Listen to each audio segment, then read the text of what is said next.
How's it going, guys? Brian Cusco here at Triple B. Today's guest is Forrest Fanning. Forrest owns a company called Cold Blooded Cafe, and I believe Cold Blooded Cafe is the only company in the States that flash freezes the rodents so you get the freshest possible rodents for your animals. And Forrest is also a good friend, recently became a new father. His company also supports Roaming Reptiles, which is becoming the largest educational group in the country for reptile education. I could be completely wrong about that, but I've said it anyway. Forrest is going to give us a great, passionate talk about herpetoculture. If you've ever listened to Forrest talk before, you know he's very inspirational. He's probably the youngest guy in herpetoculture that knows so much about the past history and the people who came before us. And I think you're going to enjoy this. You're watching Triple B TV.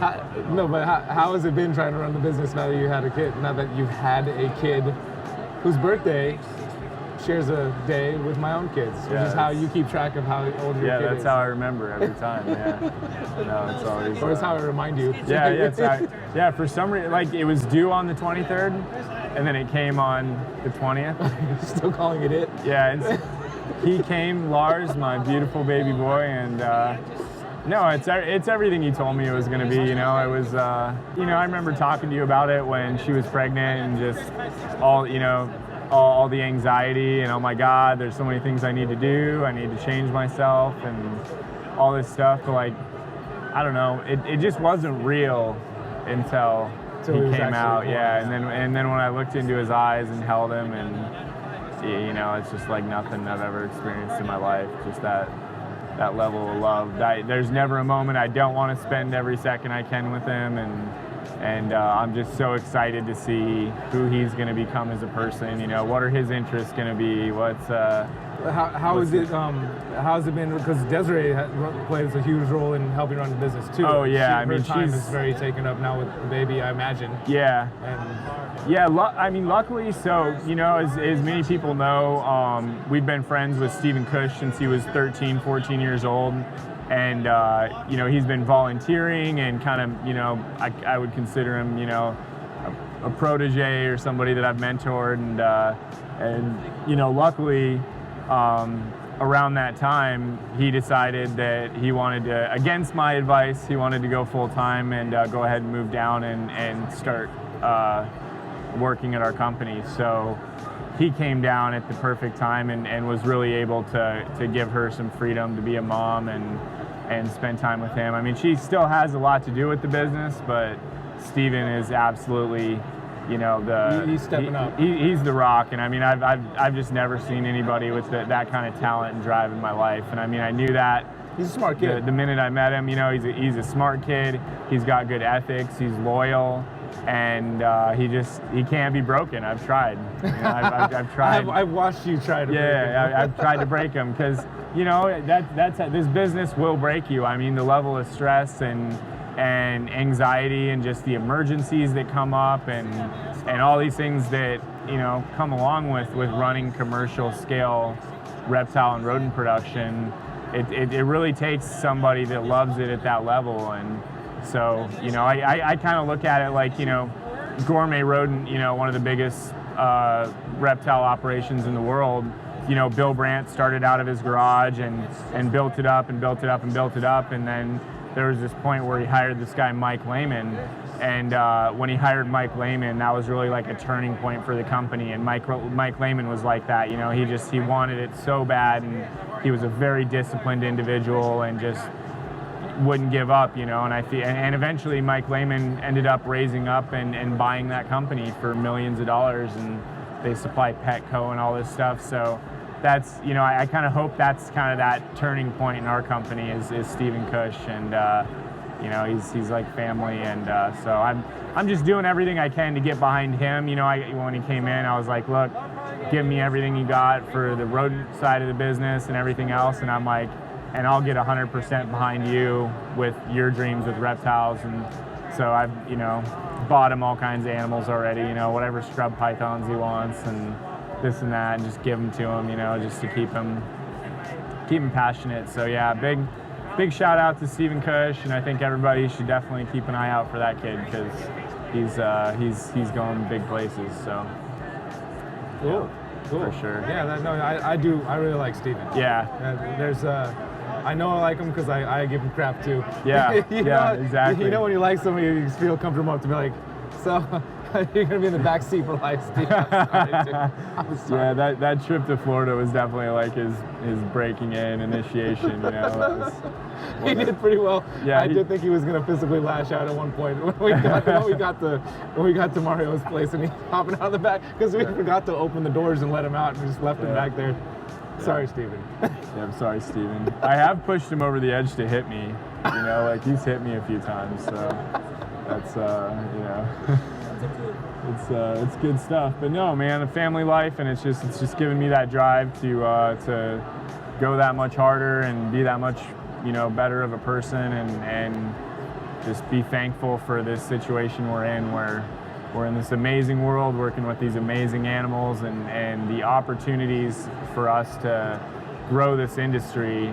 I feel like we're just part of something so special right now. Like, I feel like we're part of a revolution, you know, like I always tell people, like, I grew up skateboarding, you know, and I feel like, you know, first guys out here, you know, Dogtown and the Z-Boys, you know, made their first skateboards on roller truck wheels, and then next thing you know, they're making videos, and then next thing you know, guys are starting companies, and next thing you know, guys are worldwide celebrities. I want you that culture, you know, like watching a culture explode from just this core group of individuals like Brian Barczyk and Mark Bell and Eugene Bissett, are the pioneers of commercial reptile breeding, and then they all started out at that show in Ohio.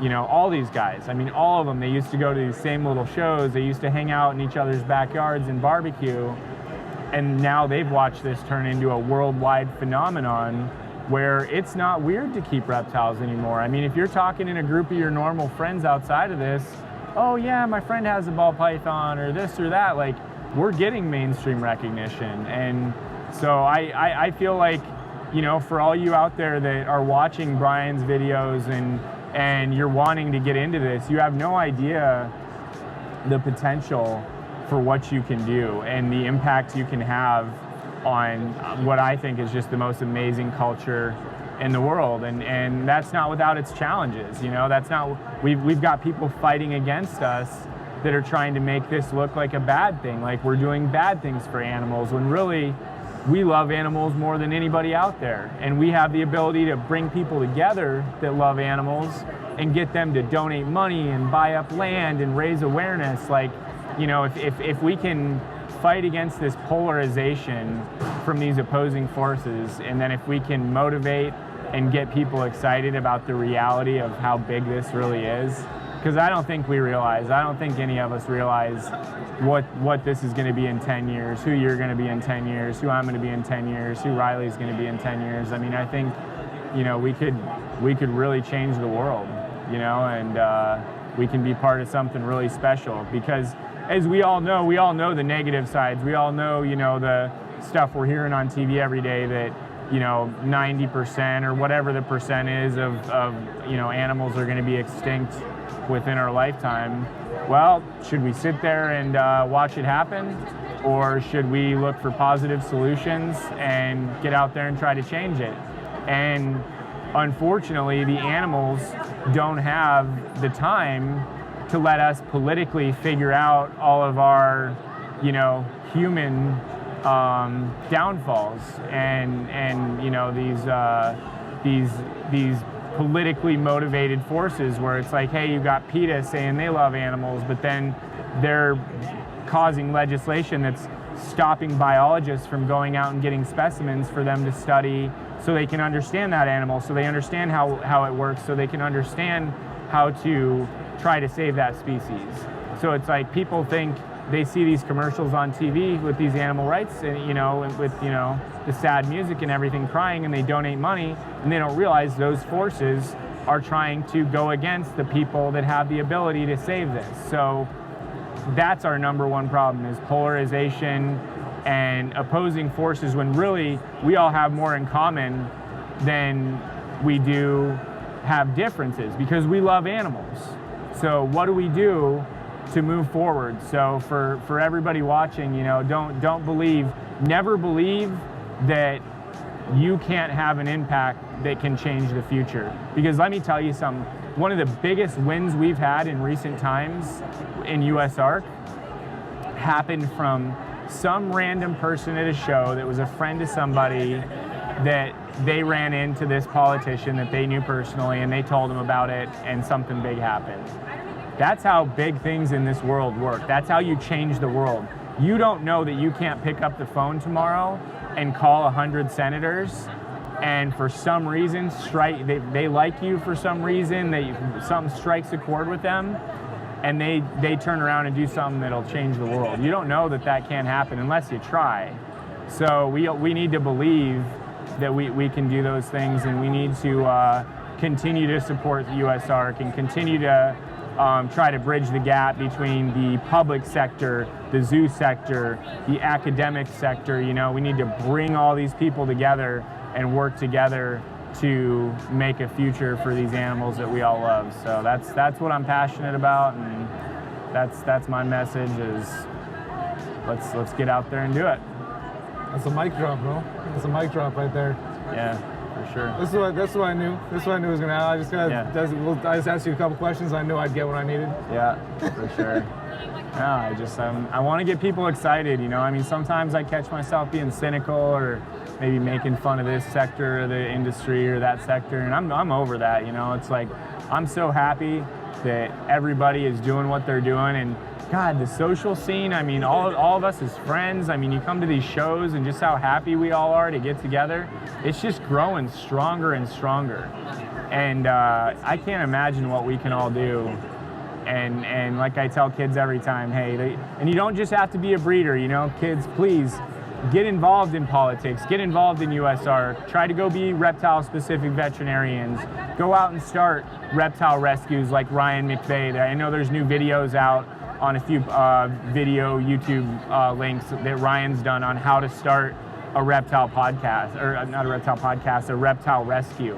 We need more real, classy, well put together reptile rescues, and Madison Herp Society is the platform on how to do that, and they will help you do it. You know, they will help you do it.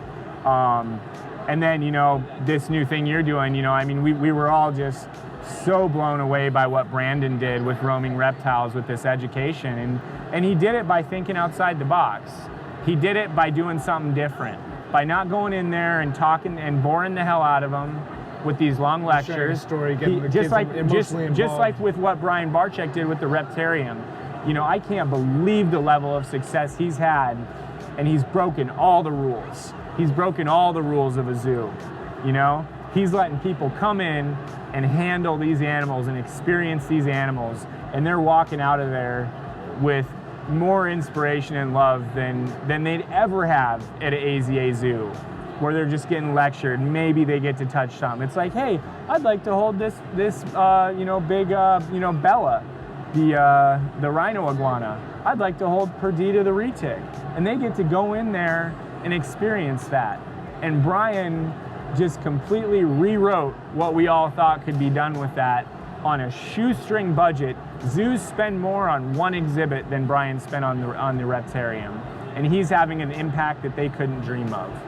So that just goes to show, you know, we can do things differently. And the same thing happened with roaming reptiles. He went out, he started letting people handle these animals, and he's drawing crowds of people I never would have imagined.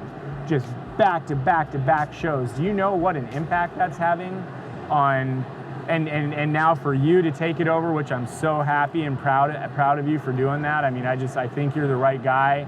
I think you have that love for people and especially kids, you know, I mean, you're just so amazing with kids. So, you know, I respect you a lot, and I appreciate you a lot for what you're doing for this industry, because, you know, you're putting out videos that have a lot of substance, you're educating people, you're keeping it fun, and yeah, so it's a bright future, and we got a lot of awesome people doing a lot of awesome things, so let's focus on that, and let's take it to the next level. Let's keep inspiring kids and go from there, you know? How's that for a forest fire? Yeah, I love you, brother. Love you too, man. Forrest, thanks for coming and sitting down with me, man. Always good to have you on. And next week, we're going back to the Herpeton Talks with Scott Stahl. Scott is a veterinarian specifically for reptiles, and he's going to be talking about metabolic bone disease and infectious diseases, and that's going to be a good one too. Scott put on a very, very good talk, so I think you're going to enjoy paying attention to that one. Until then, you've been watching Triple Beat TV. Y'all take care.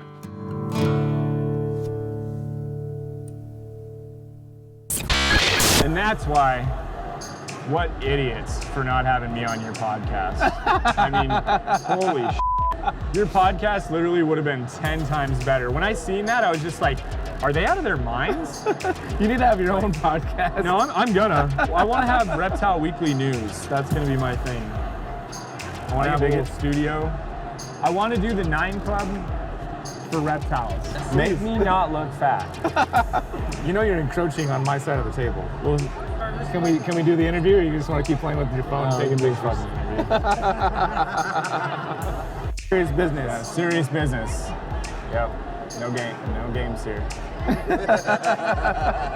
Oh man. I wanted you to keep that there so I could be like, are you gonna Get the sign. I want to get the whole thing, you know. It's for my Facebook. And don't ever take pictures like that. Go wide and then up like this. Nobody takes pictures like that. Bull. I take all kinds of pictures like that. Dude. What? I'm just saying that's it. All right. You're kind of. I'm kind of what? This is the line, buddy. Okay, so should I? No, just stay there. You're fine. No. Don't move around too much. You're gonna mess up my shot. Oh, we forgot the skinny filter. Yeah. We gotta put the skinny filter on. Oh no, this lens only has fat filter. Oh, okay. Never mind. Sorry, Forrest. Somebody had told me I'd be just get really hungover and just sit and what? It's fine. As long as I'm not blocking his face. Is it fine? That looks kind of like a angle. Yeah, we're not doing an interview. We're just getting some extra B-roll footage. Is that even a good angle though? Yeah, it's great. Here, you can barely see your face. Oh no, it's not for me. I'm not supposed to be in that shot at all. Okay, so that's for me. All right. The rodents to get you fresh prey for your, which is a company that